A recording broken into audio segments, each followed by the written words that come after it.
Bonjour les amis, c'est Cyril de Lille. Nouvel enregistrement de la vidéo sur l'aspect intellectuel. Développer son humanité après l'aspect émotionnel, eh bien l'aspect intellectuel, faire fonctionner ses méninges. Il y a 5 aspects qui composent l'être humain. D'abord, mais il n'y a pas d'ordre d'importance, l'aspect social, donc les relations aux autres, l'aspect corporel, donc le physique, l'aspect spirituel, la prière, l'aspect émotionnel, le cœur, et puis l'aspect dont je vais parler maintenant, intellectuel, la raison. Qu'est-ce que l'intellect? Très bonne question.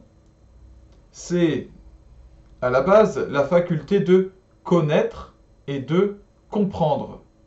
Donc, de faire passer par la raison ce que nous percevons autour de nous.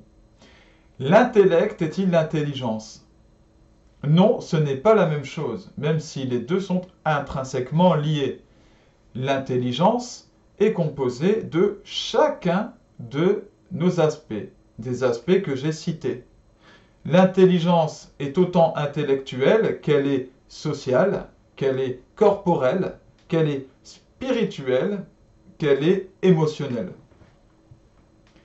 L'intelligence, c'est la- le, le bien vivre d'une certaine façon, c'est la capacité d'adaptation, la bonne adaptabilité au monde tel qu'il est.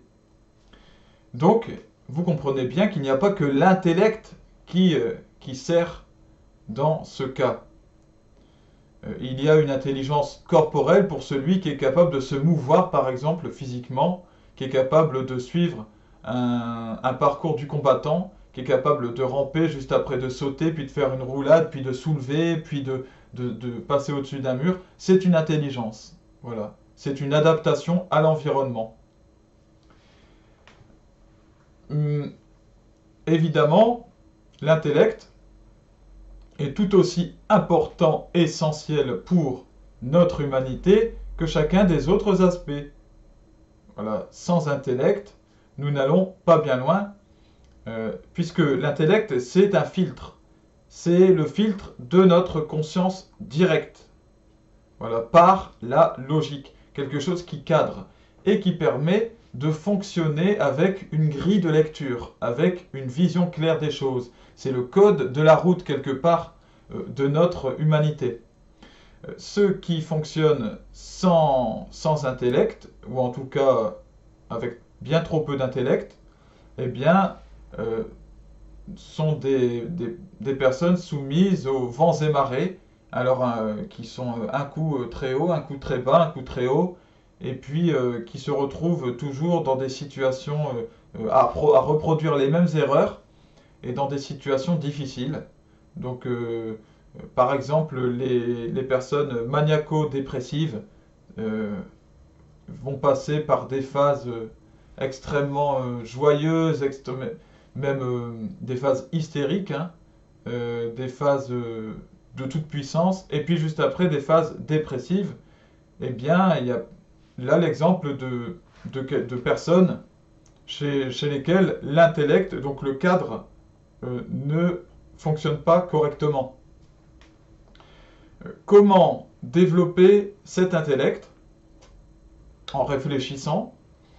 La voie royale, là ce n'est plus l'art, comme pour l'émotionnel, puisque communément on oppose l'intellect au cœur, à la raison, c'est la science qui est la voie royale.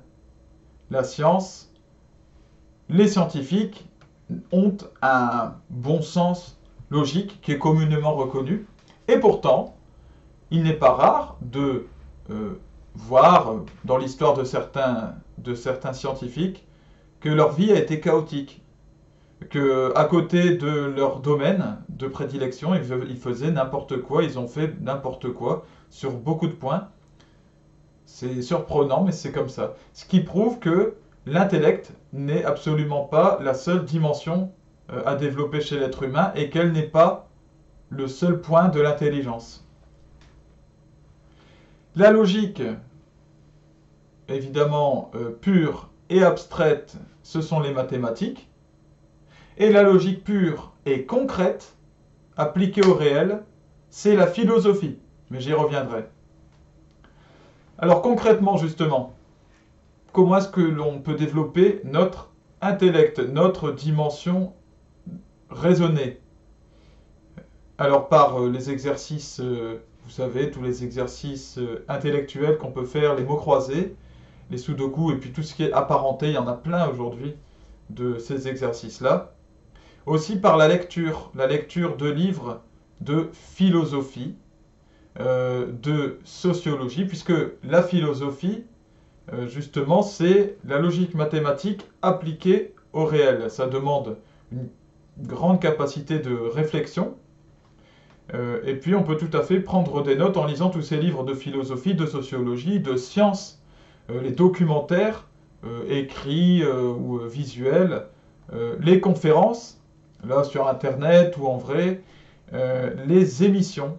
Vous aurez les émissions surtout politiques ou économiques, celles où il faut s'accrocher pour comprendre. Des émissions aussi littéraires par exemple. Alors justement sur ce point, il y a un petit distinguo à faire. Lire des romans, lire des histoires de vie, ce n'est pas un travail intellectuel. Il y a une part d'intellectuel évidemment, parce que les choses ne sont pas complètement coupées, ne sont pas rangées dans des cases. Mais cela dit, c'est un aspect plus passionnel, puisque la littérature est un art.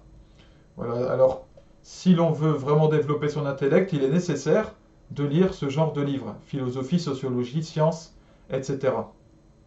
On peut aussi, et même je pense qu'on doit, prendre des notes de ce que l'on voit, de ce que l'on comprend, ce que l'on écrit. On peut étudier, ce n'est pas parce qu'on n'est plus à l'école qu'il faut arrêter d'étudier.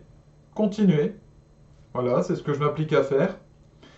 Vous faites des mots croisés, vous trouvez un mot que vous ne connaissez pas, et bien vous le notez, vous allez chercher dans le dictionnaire la définition et vous l'écrivez. Vous pouvez suivre des cours, il y a plein de cours sur Internet, sur YouTube, des cours de philosophie, des cours de théologie pour ceux qui apprécient la théologie, de plein de choses. Des analyses de l'actualité, si vous regardez l'actualité, vous avez des pensées sur certains faits d'actualité, ben vous les notez.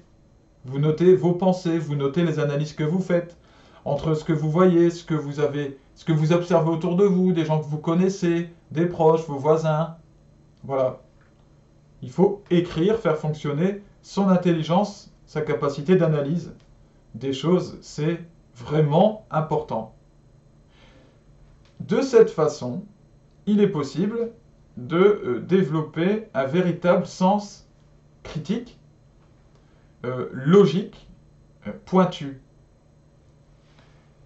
Sans le sens critique, le sens logique, nous ne faisons que retomber constamment dans les mêmes travers.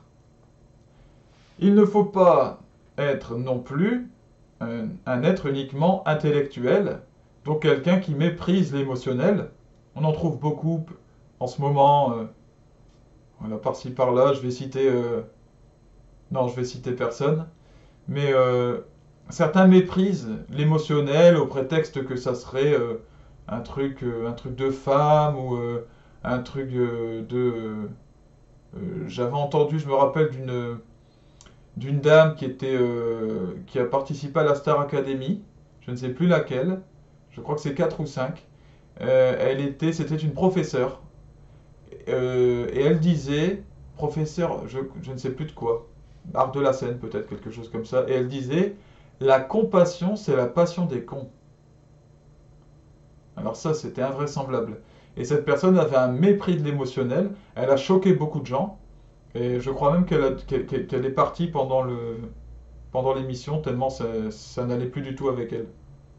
Voilà, ben ça c'est un exemple de personne qui est déséquilibrée, qui a un excès d'intellectuel et trop peu d'émotionnel. L'excès d'intellectuel fait qu'on peut devenir méprisant, hautain, froid, cassant.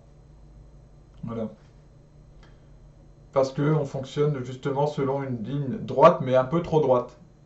Voilà. Il faut trouver l'équilibre, évidemment, avec chacun des autres aspects.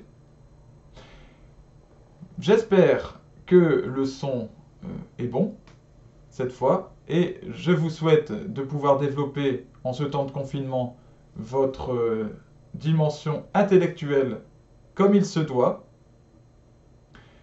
Que le Seigneur Jésus vous bénisse et vous permette d'atteindre le summum de l'intellect, le summum de la raison et de la logique, qui est notre Dieu tout-puissant.